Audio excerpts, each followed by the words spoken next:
सुना जन्ना वो मोर समझावे कि नहीं तेला तो बता क्या राजा तो होगा फिर क्या हो गई बोले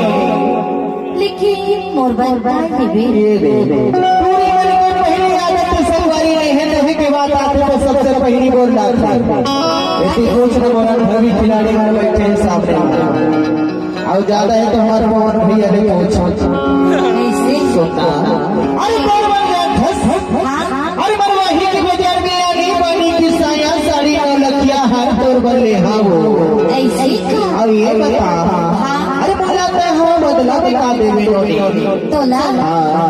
तोला माया तो होगा